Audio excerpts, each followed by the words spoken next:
Esta es la última presentación que os quiero plantear este curso y son las aplicaciones GPS que hemos realizado desde la unidad docente en el ámbito forestal.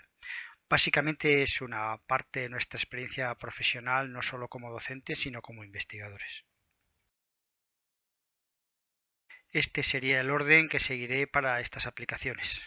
La primera de ellas es la obtención de coordenadas en áreas naturales, en mojones que señalizan estos espacios, caracterización de actualización cartográfica, esto fue en la Comunidad de Madrid, luego reobservación de una red geodésica experimental, que la podéis ver en Cercedilla, aplicaciones cinegéticas, determinación de puntos de control, manejo de cotos y quizás la más singular es el tema relacionado con incendios forestales. La primera de ellas fue un convenio que se realizó con una empresa parecida a Traxa en Navarra, Viveros y Repoblaciones, que pretendía amojonar reservas naturales. Bien, utilizamos unos equipos que en aquel momento estaban bien, unos Aztec Dimension, y con estacionamientos de 15 a 30 minutos conseguimos errores muy interesantes. Medimos con código y fase, eso es interesante que aprovechéis para repasar. Una segunda aplicación que os presento, esta fue realizada con un equipo Trimble.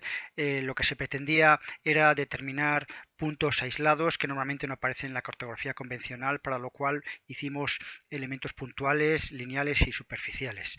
Utilizamos el sistema diferencial en postproceso, es decir, tuvimos una estación base que volcamos en un ordenador, tanto esta como la de las mediciones que hicimos con nuestros equipos, y obtuvimos resultados interesantes.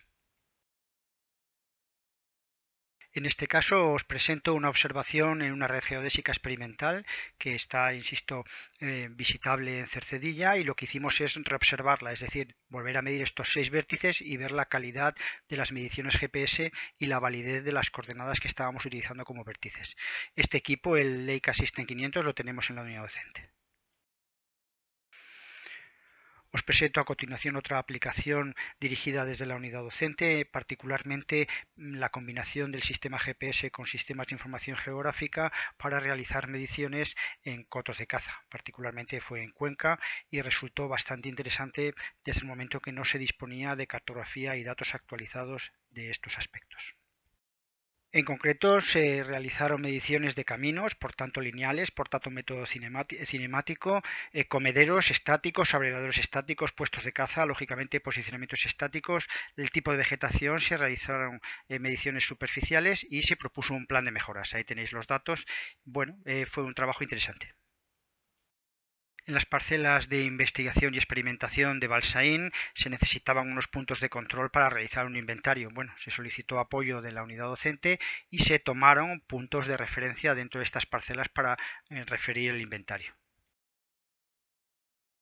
Esta aplicación que os presento a continuación lo que pretendía era actualizar la información cartográfica y actualizarla referida al manejo de cotos piscícolas. Particularmente la información, los 7 puntos que os considero en esta imagen, normalmente no aparecen en la cartografía y resultaron de gran interés tanto para los gestores como para el ensayo de esta metodología GPS, tanto en modo estático como en modo cinemático.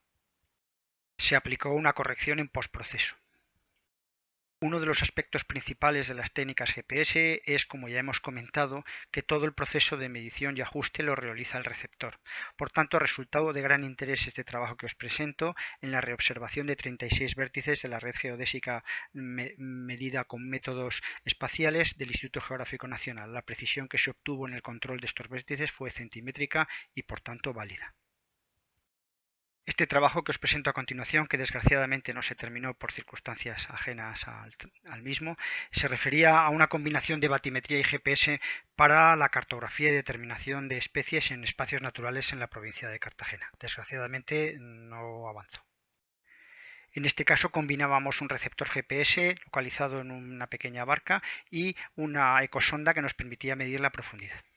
En este caso os presento un proyecto realizado con las últimas tecnologías de captación de información, como es el empleo de drones, RPAs normalmente conocidos, y que pretendíamos verificar y validar la precisión en un espacio, en un parque, en la Comunidad de Madrid. Bien, la verdad es que resultó interesante porque se apreciaron discrepancias particularmente en Z. En este caso os presento un trabajo realizado en el Monte del Pilar, en Majadahonda, en la que se combinaron sistemas GPS y sistemas de información geográfica, localizando un receptor GPS en modo cinemático con medida de fase y código en una bicicleta, lo que nos permitió realizar una actualización cartográfica de gran interés para los gestores. A partir del proyecto anterior surgieron otros, en concreto relacionados con rutas para bicicletas de montaña, en el que se generaron tracks con diferentes grados de dificultad, los perfiles correspondientes, en el que el equipo montado en una bicicleta con recorridos de ida y vuelta permitía obtener esta información. Un aspecto del monte que siempre me interesó y que desembocó en mi tesis doctoral fue la aplicación de las técnicas GPS en la medición y evaluación de incendios forestales. Aquí os pongo los datos significativos de hace ya algunos años, pero bueno, que recogen el gran número de incendios que tienen su origen en negligencias o provocados. El tema de los incendios, lógicamente, daría mucho que hablar, pero quisiera destacaros algunos aspectos. Obviamente es estacional, los incendios se producen principalmente en verano, las pérdidas tanto económicas como en vidas humanas pueden ser terribles. Se requieren datos siempre fiables para poder luego procesar toda la información, y coordinar los equipos de extinción resulta fundamental. Las técnicas GPS se han ido imponiendo en muchos de los trabajos que se realizan relacionados con el tema de incendios. En concreto, insisto, establecer puntos de vigilancia, en la localización de los retenes para ser recogidos por helicóptero, evaluar de zonas de peligro, programas de actuaciones, resulta fundamental. Estos equipos, en ese sentido, son muy rápidos y muy sencillos de manejar. Y quería señalaros que la combinación de las mediciones realizadas con receptores GPS combinadas con teledetección, SIG, fotogrametría, etcétera, resultan de gran interés porque se aprovechan las sinergias y las ventajas de cada uno de estos métodos de captación de información. Para que estos sistemas resulten eficaces hay que dotarlos de información suficiente, veraz y actualizada. En ese sentido, disponer de modelos digitales del terreno, de mapas de vegetación, de usos del suelo, donde pueden estar los depósitos y balsas, resulta fundamental. Mapas de erosión, los vientos dominantes, bien, incluso los programas predictivos que ayudan enormemente a manejar estos incendios. Os quería señalar algunos aspectos importantes cuando se manejan los equipos GPS en zonas con alta vegetación. La vegetación seca, denominado así, a la que tiene un menor contenido de agua en las hojas. En estos casos se mide mejor bajo cubierta. Las vegetaciones como el roble, etcétera, ejercen un efecto pantalla que reduce mucho las posibilidades de estos equipos GPS. Indudablemente el manejo de RTK y el manejo de sistemas en postproceso nos ayudó mucho. El relieve a veces es también un incordio porque provoca efectos rebote y eso es un problema. Uno de los primeros ensayos fue validar el posicionamiento puntual, es decir, tomar coordenadas aisladas que nos pudieran servir en el manejo de incendios, como pueden ser puntos de recogida de cuadrillas, puntos de vigilancia, la localización de fuentes o manantiales, la localización de antenas con telefonía móvil que en ocasiones tienen depósitos de combustible, etcétera. En otras ocasiones realizamos mediciones en modo cinemático, es decir, el equipo solo hacía un registro por puntos según se iba desplazando. Eso nos permitió realizar una actualización cartográfica de caminos, cortafuegos, líneas eléctricas, etcétera, que resultó interesante. Siempre la precisión de orden submétrico, válido para este tipo de aplicaciones. Dado que los helicópteros tienen que realizar vuelos de mantenimiento, se propuso utilizarlos en mediciones y evaluación del sistema GPS para distintas aplicaciones en incendios. En particular os he señalado dónde se podía localizar la antena del receptor, el equipo iba adentro y la antena exteriormente. Bien, lo importante es que se pudiera fijar bien, que se pudiera soltar, que no dañara lógicamente el fuselaje, y las experiencias os las comento a continuación. Aquí os presento un trabajo realizado con una estación total, una poligonal de 182 puntos, que no está mal, tardamos 10 horas en hacerlo. El helicóptero, por el contrario, en registrar 249 puntos tardó 4 minutos. La variación en superficie de uno y otro, os la tenéis marcadas, las he desplazado para que las veáis mejor, en 450 hectáreas fue del orden del 1,36%. Os puedo asegurar que esta variación es francamente interesante.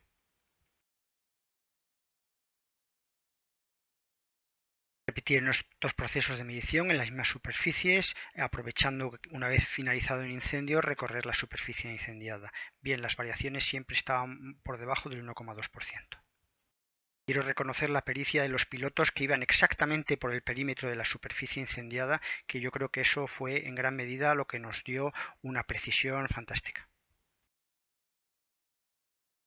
Hasta mediados de los años 90, la medición de estas superficies se realizaba de visu, es decir, el técnico con el agente forestal se localizaba en un punto y por estimación, se daban los datos correspondientes de las superficies incendiadas. Posteriormente, estas mismas superficies las analicé con equipos GPS y ahí ves las discrepancias. Variaciones que, como podéis ver, alcanzan incluso el 200%. Una vez medido el incendio, corregido diferencialmente e introducido en un SIG, podíamos determinar tanto geométrica como numéricamente las características de la superficie incendiada y generar incluso un informe con estos datos. Otro aspecto que también se consideró importante es una información cualitativa de atributos vinculados a los incendios forestales. Particularmente se distribuyeron en 3 bloques, 77 códigos. Ahí os pongo estos 3 bloques: la evolución del incendio, la distribución de personal e información del medio, que resulta útil para estudios posteriores. Otras mediciones que se realizaron en este mismo incendio fue emplear un equipo montado en una mochila en modo cinemático con postproceso posterior, con un registro cada 10 segundos en el que observamos un efecto multipath o rebote, como os comentaré en la zona A y B, en las que veis que oscilan los puntos. Eso hubo que corregirlo antes de incluirlo en el SIG, pero resultó realmente ventajoso. Podéis observar, se realizaron 3.180 registros para definir correctamente esta superficie. Se establecieron puntos de control para evaluar la precisión del equipo. En estos 7 puntos de control con 5 minutos por punto se obtuvieron precisiones siempre mejores de 60 centímetros y una variación de área inferior al 0,1%, lo cual demuestra la fiabilidad del sistema. Para coordinar todos los medios de extinción, tanto terrestres como aéreos, el disponer de equipos GPS que estén conectados y vinculados a un sistema de información geográfica desde la estación de control es de gran ayuda y desde luego evita accidentes y mejora la gestión del incendio. Se han realizado aplicaciones informáticas específicas en las que no solo se localizan los equipos de extinción, sino exactamente dónde se ha arrojado el agua para ir controlando el incendio y otra serie de aspectos que resultan de interés en este sentido. Ha sido una revisión muy rápida de estos aspectos. El que tenga un interés personal, no dudéis en preguntarme, y simplemente con esto acabo el curso, acabo las presentaciones, acabo todo. Ahí os dejo mi correo electrónico y desde luego daros las gracias por haberme atendido estos días. Hasta pronto.